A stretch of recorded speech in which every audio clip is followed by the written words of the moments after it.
A seed germinates and grows, and we can see that the seedling moves over the course of a few days. It pushes soil aside and comes out. But if its growth were to be stopped, these movements would not happen. Some movements, as in many animals and some plants, are not connected with growth. A cat running, children are playing on swings, cows chewing cud. These are not movements caused by growth. Each kind of a change in the environment evokes an appropriate movement in response. Clearly, the movement to be made depends on the event that is triggering it. Therefore, such controlled movement must be connected to the recognition of various events in the environment, followed by only the correct movement in response. In other words, living organisms must use systems providing control and coordination. In keeping with the general principles of body organization, in multicellular organisms, specialized tissues are used to provide these control and coordination activities. Animals. Nervous system. In animals, such control and coordination are provided by nervous and muscular tissues. Touching a hot object is an urgent and dangerous situation for us. All information from our environment is detected by the specialized tips of some nerve cells. These receptors are usually located in our sense organs such as the inner ear, the nose, the tongue, and so on. So, gustatory receptors will detect taste while olfactory receptors will detect smell. This information acquired at the end of the dendritic tip of a nerve cell sets off a chemical reaction that creates an electrical impulse. This impulse travels from the dendrite to the cell body and then along the axon to its end. At the end of the axon, the electrical impulse sets off the release of some chemicals. These chemicals cross the gap or synapse and start a similar electrical impulse in a dendrite of the next neuron. Similar synapse finally allows delivery of such impulses from neurons to other cells such as muscle cells or gland. Reflex actions. Reflex is a word we use very commonly when we talk about some sudden action in response to something in the environment. A common idea is that we do something without thinking about it or without feeling in control of our reactions. Touching a flame is an urgent and dangerous situation for us, or in fact for any animal. One seemingly simple way is to think that we can be hurt and therefore move our hand. Brain is to instruct muscles to move. Nerves must carry this signal back to different parts of the body. If the nerves that detect heat were to be connected to the nerves that move muscles in a simpler way, the process of detecting the signal or the input and responding to it by an output action might be completed quickly. Such a connection is commonly called a reflex arc. Nerves from all over the body meet in a bundle in the spinal cord on their way to the brain. Reflex arcs are formed in this spinal cord itself, although the information about also goes on to reach the brain. Human brain. Spinal cord is made up of nerves which supply information to think about. Thinking involves more complex mechanisms and neural connections. These are concentrated in the brain, which is the main coordinating center of the body. The brain and spinal cord constitute the central nervous system. They receive information from all parts of the body and integrate it. Writing, talking, moving a chair, clapping at the end of a program are examples of voluntary actions which are based on deciding what to do next. So, the brain has also to send messages to muscles. This is the second way in which the nervous system communicates with the muscles. The communication between the central nervous system and the other parts of the body is facilitated by the peripheral nervous system consisting of cranial nerves arising from the brain and spinal nerves arising from the spinal cord. The brain thus allows us to think and take actions based on that thinking. The brain has three such major parts or regions, namely the forebrain, midbrain and hindbrain. The forebrain is the main thinking part of the brain which receives sensory impulses from various receptors. Separate areas of the forebrain are specialized for hearing, smell, sight and so on. Our mouth waters when we see food we like without our meaning to. Our hearts beat without our thinking about it. In fact, we cannot control these actions easily by thinking about them, even if we wanted to.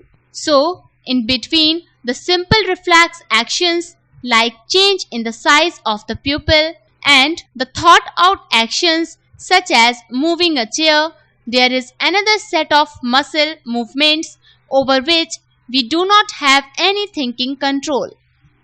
Many of these involuntary actions are controlled by the midbrain and hindbrain. All these involuntary actions, including blood pressure, salivation and vomiting, are controlled by the medulla in the hindbrain. How are these tissues protected? A delicate organ like the brain, which is so important for a variety of activities, needs to be carefully protected. For this, the body is designed so that the brain sits inside a bony box. Inside the box, the brain is contained in a fluid-filled balloon which provides further shock absorption.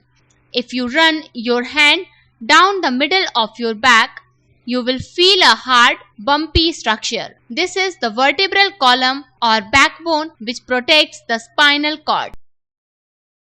How does the nervous tissue cause action? When the action or movement is to be performed, muscle tissue will do the final job. When a nerve impulse reaches the muscle fiber must move. The simplest notion of movement at the cellular level is that muscle cells will move by changing their shape. Muscle cells have special proteins that change both their shape and their arrangement in the cell in response to nervous electrical impulses. Then, new arrangements of these proteins give the muscle different shapes. Coordination in plants. Animals have a nervous system for controlling and coordinating the activities of the body. But plants have neither a nervous system nor muscles. When we touch the leaves of a chui moi, the sensitive or touch-me-not plant of the mimosa family, they begin to fold up and droop. The leaves of the sensitive plant move very quickly in response to touch. When a seed germinates, the root goes down. The stem comes up into the air.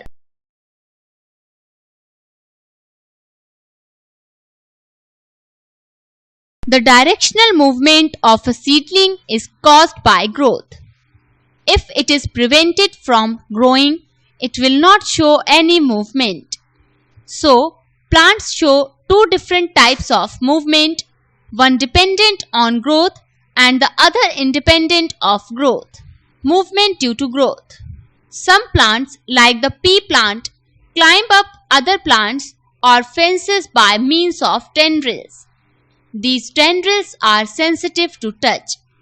When they come in contact with any support, the part of the tendril in contact with the object does not grow as rapidly as the part of the tendril away from the object.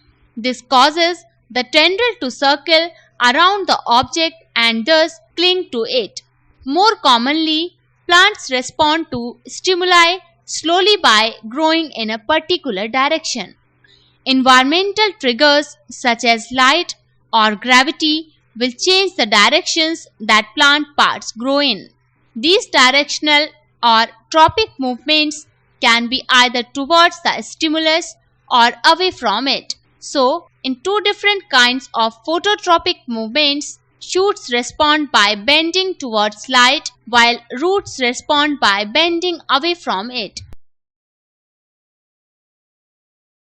Plants show tropism in response to other stimuli as well. The roots of a plant always grow downwards while the shoots usually grow upwards and away from the earth. This upward and downward growth of shoots and roots respectively in response to the pull of earth or gravity is obviously geotropism. Hydro means water and chemo refers to chemicals. Hydrotropism refer as response towards water. One example of chemotropism is the growth of pollen tubes towards ovules. These hormones used by multicellular organisms for control and coordination show a great deal of diversity. Different plant hormones help to coordinate growth, development, and responses to the environment. When growing plants detect light, a hormone called auxin, synthesized at the shoot tip, helps the cells to grow longer towards the light. Gibberellins helps in the growth of the stem. Cytokinins. Abscisic acid is a hormone which inhibits growth. Its effects include wilting of leaves. Hormones in animals. Adrenaline is secreted directly into the blood and carried to different parts of the body. The target organs or the specific tissues on which it acts include the heart. As a result, the heart beats faster in order to supply more oxygen to our muscles. Such animals' hormones are part of the endocrine system, which constitutes a second way of control and coordination in our body. In animal bodies, growth happens in carefully controlled places. Plants will grow leaves in many places on the plant body, but we do not grow fingers on our faces. The design of the body is carefully maintained even during the growth of children. Sometimes we come across people who are either very short, that is dwarfs, or extremely tall, that is giants. Growth hormones is one of the hormones secreted by the pituitary. As its name indicates, growth hormone regulates growth and development of the body. If there is a deficiency of this hormone in childhood, it leads to dwarfism. You must have noticed many dramatic differences in your appearance as well as that of your friends as you approaches 10 to 12 years of age. These changes associated with puberty are because of the secretion of testosterone in males and estrogen in females. Insulin is a hormone which is produced by the pancreas and helps in regulating blood sugar levels. If it is not secreted in proper amounts, the sugar level in the blood rises, causing many harmful effects, and it can be caused to diabetes.